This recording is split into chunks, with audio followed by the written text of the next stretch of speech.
How are you feeling? You got John Riggs here, and this is another copy of Castle of Illusion starring Mickey Mouse. They didn't need to tell me it was starring Mickey Mouse. I could already see them in there. That's okay, though. This is for the Sega Genesis. It's not working. What many people consider a great Mickey Mouse game, one of the great Disney games for the Sega Genesis. It was an early release title. I don't think it was a launch title, though. I think it's okay. It's all right, but it's cool to have. And this is apparently not working. It even includes a note which says, "How are you feeling?" And they spelled it correctly. How are you feeling? Sometimes I see like, how you feeling? Like, how you feeling? I don't say how you feeling. I say, how are you feeling? There's an apostrophe R in there. How are you feeling? We had talked about this over Twitter, and that's true. My copy of Castle of Illusion will not work, or at all, get a black screen. I've included a few games for you to keep if you do not have them, or you can give them away. Thank you for helping me out, and keep up the great work. This is from Garen. I hope I'm saying your name right. Garen? Is it Garen? Or is it Jaren? If it's Jaren, my son's name is Jaren. I'm not kidding. Look at this. This is Shadow Squadron for the 32X, still sealed. Maybe I break the seal. Look at that. And what do we got down here? Wait a minute.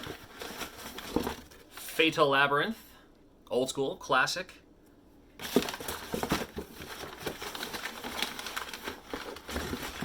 And then, oh, this is cool. This is Fatal Fury for the Sega Genesis. Love Fatal Fury. You're right. It's funny. I have these, but it doesn't mean I can't give them away. So maybe I'll bring these to a future convention as a giveaway thing. So, but I thank you. You know, you don't have to send me anything. I promise, and not just for you, Garen, but anybody. I mean, you can literally see a pile of stuff behind me in every video. Those are my convention things. Those are the things I bring to sell, and the pile keeps getting bigger as I keep on needing to get rid of stuff. But thank you. I appreciate, I humbly accept it, and I appreciate the gift. Thank you. It doesn't work, so we're going to pop it in just to make sure it doesn't work. Because sometimes people send me games that say they don't work, they work. We're going to pop it in. I'm going to use the Super Trio 3 Plus. And the reason I use this is because I want to keep my legit consoles safe and clean. And this works pretty well for just about everything I ever use. And that would be a black screen on a Genesis. On this comes out pinkish or whatever. So, all right, we'll have a look. We'll try the usual stuff. First thing I'm going to try is the good old classic 1UP card. I've been using this quite a bit, really. This one happened to have my face on it, but if you go to oneupcard.com, you can actually get your face on it too, if you'd like. But I used to use these for business cards and stuff, and I only have a couple of them left just for personal use. So. It's fluid side, there's a dry side, and then instead of using Q-tips and rubbing alcohol, they fit right in there. So I think they're handy. You can also use Q-tips and rubbing alcohol, nothing wrong with that. But just for quick fixes. And it's that kind of padded material, not quite like magic eraser material, but you know, you're not gonna, I don't think you're going to abrase the pins or anything like that by using it. I've never had a problem with them. Work for me. Make this a quick and easy video. I got a different color out of it, but that was interesting. Nah, still nothing. All right. Do we dare try Brasso? Well, I mean, you could. I've never had a game not work because I've used Brasso. But I'm going to try this one. This is called Bright Boy. I've used it before in the past. Ta-da! And everything I use on my videos, they're all linked in the Amazon affiliate link that goes to like my Amazon page that has all the stuff I use. This works like Brasso, but it doesn't leave that weird white residue. And I think it works great. I've had this bottle for a long time, and it's still more than halfway full. So a little bit goes a long way. Just using a Q-tip here. And this will kind of polish the pins and remove any excess stuff and junk. And from what I understand, it kind of removes a thinnest layer of those pins. Not enough to make it not work, but that's why people are like, oh, don't use Brasso, you'll ruin your games that way. It's like, well, I've never had a game not work because of Brasso. I've used Brasso lots of times. But as you can already kind of see, kind of dingy there. But think of it like resurfacing a disc. How often can you resurface a disc before it stops working completely? The answer is probably a lot. But there is a finite amount of layers. Did I say a lot? No, it's not a lot. You only want to do it like once. I don't know if I'd ever resurface a disc twice. So, you know what? And while that's there, and this is the fluid side still wet, I'm also going to use the wet up card just to get off anything that may still be sticking around. I want to be nice and clean when I pop it in. Once again, Super Trio 3 Plus, Super Retro Trio 3 Plus, sorry. I got this from CastleManiaGames.com if you're interested. All right, looks like we're going to open it up. I have to use, not that one, this one here, for Sega Genesis games. Hello. All tilted. For Sega Genesis games, it's the 4.5 millimeter security bit on these things. You can also, like, oftentimes when you find game bits, it'll come with both. It'll be like, here's the 3.8 for Nintendo, Super Nintendo, etc. And then the 4.5 for Genesis. But a lot of Genesis games have a lot of different bits. Sometimes they use standard screwdrivers, sometimes they use torque bits, which are kind of those star-looking bits, you know. So, if you're curious to see what this game looks like, it looks like that. Just one big old chip. And everything looks good.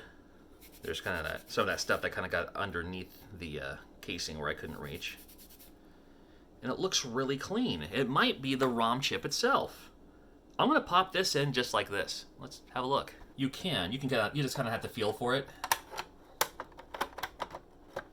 And then you have to watch out for these little lip things because they can also get stuck on the pins in the back. I didn't think so.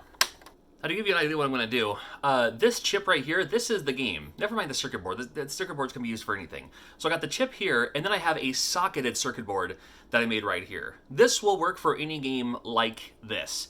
I just have to remove it from here, put it onto this. Now, this will work to play it, but then this is going to test to see if it is actually the pin, the ROM, and not the circuit board. So if it works on this, then I can put it onto a new circuit board, solder it into place and all that. But with this socketed circuit board, I just pop it in there and I can pop it right back off.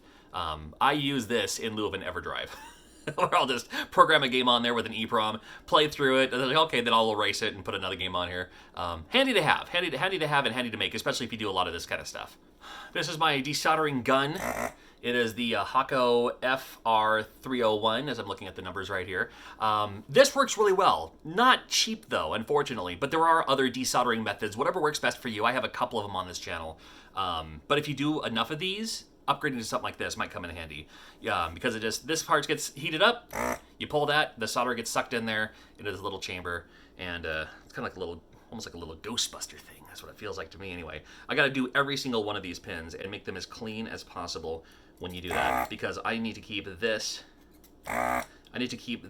ROM as clean as possible, because I'm going to reuse it again. You know, the ROM breaks, then it's not going to work. Genesis games are beautiful in the fact that most of the time you can pop them out just like that. Oh, I love that. Love that feeling so much. Most NES games you can't do that. You have to use like a desoldering remover, like an EEPROM remover or a ROM remover or something like that.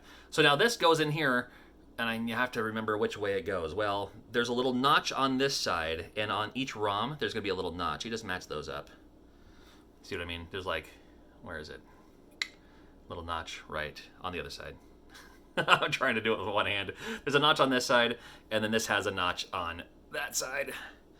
So you just match them up here. Should go in there just like this. And this one is actually missing a pin. This is too big for this. So we're going to align it. I'll show you what I mean here. See, there's one extra set, but you just align it to the back of what it is, and then try it that way. And we're going to see if this works. And if it does work, we knew it was the circuit board. Again, you can just pop it straight in. You're not going to hurt anything.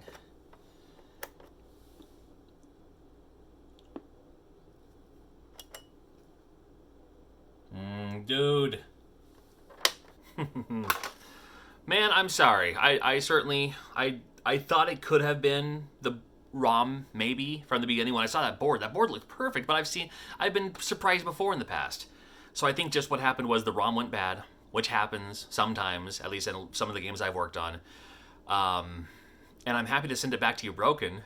However, if anyone in the comments was like, dude, you haven't even tried this yet. And I understand there's no capacitors or anything on this board. There doesn't have to be. There never has been. But if you have an idea about the ROM itself, happy to hear about it in the comments. But in the meantime, not a successful one for me. I'm sorry, dude. But always, I have more too. So if you're interested in seeing more of these kind of open card surgery videos, many of them are a success. I got the playlist right there.